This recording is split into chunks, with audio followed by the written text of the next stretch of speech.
Hi, everyone. I'm Cindy. I am a compulsive eater. I weigh and measure 3 meals a day from the gray sheet. I write them down and I call them into my sponsor at the same time every day. I don't eat anything in between meals, no matter what. And my abstinence is the most important thing in my life. My abstinent date is the 17th of January this year. So today is day 98-ish. Yeah, 98. Today's day 98. Thank you. And thanks to everybody who's providing service for this meeting, making it run so smoothly. Thanks to everybody who's attending. It makes it a lot nicer to have an audience than sitting here talking to myself. Thanks, Jack. I appreciate you asking me to qualify to this meeting. It gives me a chance to start giving back some, providing some service to the community. I'm going to tell my story in 3 parts: how it was before, and what happened to change things, and what it's like now. So part 1 of my story is perhaps similar to many of yours. The alcoholism and other addictions were prevalent in my family. It seemed like everybody was addicted to one thing or another. My father was an alcoholic.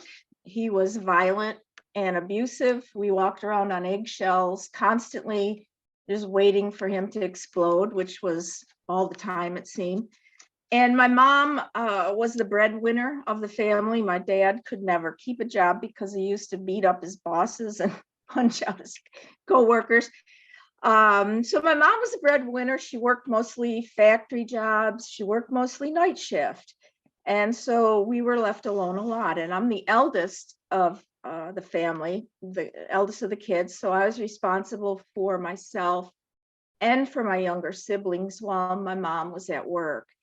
And we lived in isolation. We didn't have any friends. We didn't have any close family, nobody to talk to. My father tactically alienated everyone in our family, no friends. So we had nobody in our lives. And we were pretty much alone. So I turned to food for comfort at an early age, specifically sugar, carbohydrates, grains, and I ate constantly, but I never felt full. So I just kept eating and eating and eating, and I gained weight year after year after year. And as a kid, I say that I had the trifecta for bullying. I was an obese child. I have Tourette's syndrome, which, if you're not familiar, it's a neurological disorder leading to impulsive tics and impulsive verbal words and things that I can't control. So that bullies had some fun with that when I was a kid. And then I also have a learning disability. So again, 3 strikes against me kind of as a child. At least I thought they were as a child. So it was fodder for bullies. And I was bullied a lot. So I hated school. I hated everyone. I hated myself. But at the same time, something inside me wanted to be loved or liked, or at least even have somebody pay a little bit of attention to me. Eventually, I became a people pleaser. I attempted to get people to like me, somebody to like me, or even tolerate me being around. So I made up lies. I made up elaborate stories about myself, made up stories about my family, and I was definitely not who I said I was. I always agreed to do anything anybody asked of me. And I did this throughout all my years in school until I graduated high school. And after high school, I attended a State University of New York in upstate New York. And I'm at this point in time, I'm 18. I was quite overweight. I was angry at the world. I had no friends. I was addicted to sugar. And I also had quite an alcohol problem by this time. I don't know if you're familiar, but back in the olden days when I was a teenager, the drinking age in New York State was 18, so I could legally get hammered, and I did. And I could never, because of being drunk all the time, I could never make it to class. I was hungover. I was into dabbling with drugs at the time. And consequently, I was put on academic probation and I was nearly kicked out of college. Now, this point is where my life really started to change. At 18, I was in my first year of college. I met my husband, and he was smart. He was well liked. He came from a good family, and he accepted me for who I was. He loved me and he liked me, and it was the best thing that ever happened to me, actually. So the only thing is he was an alcoholic at age 18. But to me, that was normal. You know, everybody around me was an alcoholic. I was becoming one myself. And so that was normal. The only thing that was abnormal to me was that he was kind, he was generous. He never lost his temper. He never got angry or abusive. And he never raised his voice. So that was quite different, and I liked it. But my husband also, beside being an alcoholic, he also had a drug addiction, which I wasn't aware of at the time. So soon we decided to move off campus into an apartment together, but we could not find any place to live. Nobody would rent to us because we weren't married. And back in those days, in the old days, people who weren't married to each other. And so we did what we thought was the smartest thing to do, is we got married. So we went to the courthouse, got married by a justice of the peace. We told our families afterwards, and it was quite a surprise to everybody, but my father was really happy because he didn't have to pay for my wedding. And although he did give us a gift, it was a food gift. It was something four-legged, and you cooked on a spit out in the backyard, which he did. So we are now married, my husband and I. He was addicted to drugs and alcohol. I was addicted to food and alcohol. But somehow we were able to get our bachelor's of science degrees, and we graduated. And after college, we both got very good jobs that we loved. And we had the jobs for our whole careers, and we loved our jobs for our whole career. But we continued on, sort of juggling life and addictions.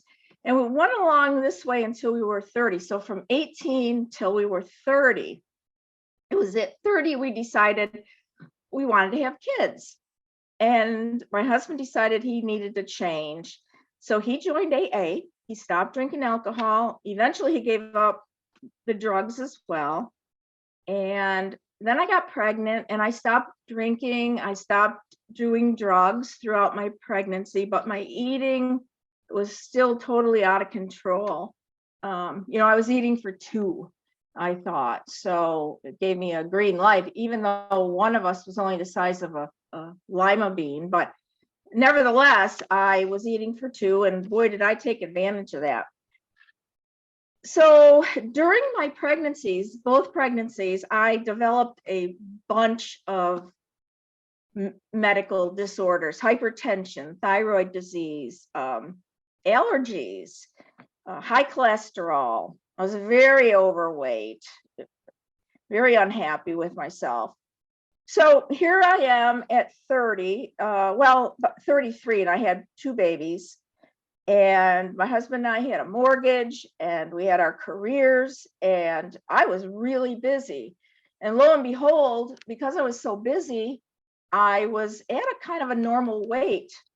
I exercised a lot too. But in my head, in my mind, I was still obese. I could not see that I had lost weight. I was still huge. And by this time at 33, after my kids were born, I was drinking pretty heavily again too.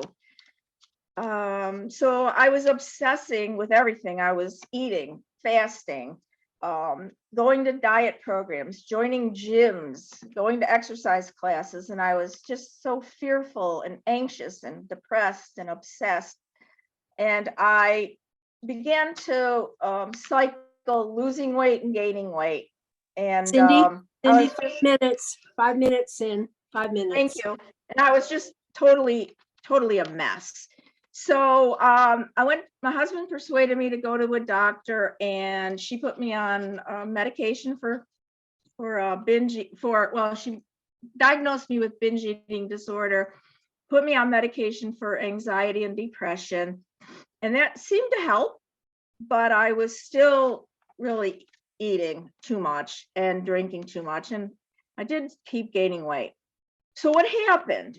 I lived this way until late 2017 with this cycle of binging and dieting. And my husband and I were 60 by then, and we decided we were both going to retire and travel. So beginning of that year, my mother-in-law died. Now she was 99, so it was no big shock to anyone, but she and I were very, very close. She was really the only parent I ever had. And so it was a big loss to me. Then in the spring of the next year, which, only a few months later, my husband was diagnosed with stage 4 cancer. And we had only been retired for about a year. But after his diagnosis, he died 5 months later. And this was a shock. I never expected him to die. And he was everything to me. He was mentor, supporter, my teacher, my best friend, the father of our kids. He was my cheerleader. So that was a huge, huge loss. And 18 months after that, my mom was diagnosed with cancer, and she died within a month of her diagnosis. So my eating and drinking were totally out of control. And then a year later, after my mom passed, my husband's sister, who was also my best friend, was diagnosed with cancer, and she died 5 weeks after diagnosis. So, I just wanted to die right now. I was trying to kill myself with food and alcohol, and I was doing a pretty good job of that. But then my kids came to me and begged me to just stop what I was doing. They said that we've lost so many people. We lost Dad and our grandmas. We don't want to lose you too. So that kind of knocked some sense into me. And I decided to join OA. And OA was fine. It was good, but it wasn't what I needed. I really needed more structure and accountability. So I heard somebody at one of the OA meetings talking about the gray sheet, got curious, looked it up online, and found a telephone number to call. And this brings me to part 3 of my story, what it's like now. So I did call OA, and I talked to a lady who answered the phone, and she started asking me questions. Do you have groceries in the house? I said, yeah. And I told her what I had, and it didn't seem like anything that I mentioned I could eat. So she said, you're going to have to go shopping today and then call me back when you're done. But meanwhile, think about this. You have to eat 3 meals a day, nothing in between. No sugar, no carbohydrates or grains, nothing made with sugar. You have to eat about 2 pounds of salad every day. That shocked me. A pound of cooked vegetables, 3 to 4 ounce servings of protein, some fats and oil. You're going to have to weigh and measure every single thing that you put in your mouth. And I didn't think that was too hard. I mean, I was a Weight Watcher for life. But then she said, even when you're not home, when you go out to dinner, when you're vacationing, you're going to have to weigh and measure. So that I was a little apprehensive, but I thought, okay, it seems weird, but I'm going to play along. And 1 then minute. she said, yeah, one at least, thank you, 90 Zoom meetings in 90 days, and you're going to have to find a sponsor. And I went through the steps. I did everything she told me to do. I got a startup sponsor. I did everything that startup sponsor told me to do. She would not give me the gray sheet. I begged her for the gray sheet, and she said, nope, your sponsor will do that. And I said, all I need is a gray sheet. I can read. And she said, nope, your sponsor will give you that. So I kicked and screamed and found a sponsor. And that brings me to today. I found the best sponsor that I possibly could have found for what I needed. She's strict. She's no nonsense. She sees through me every time I try to bend the rules a little bit. And she will not let me text her my food, which I begged to be able to do. She made me call every single day at the same time, every single day, not a minute less, not a minute early, not a minute late, same time, every single day. And I do it. And I have done it now for, what did I say, 96 days. And she and I have become a real team, a team together. She has kept me here. I wanted to quit a couple times. She talked me out of it. She's been there every single minute of every single day of those 94 days. And I could not have done it without my sponsor, you know, without the startup sponsor, without the first lady I talked to on the phone, and without all you Time, on these Sin. meetings every day. It's time. So thanks, Nancy.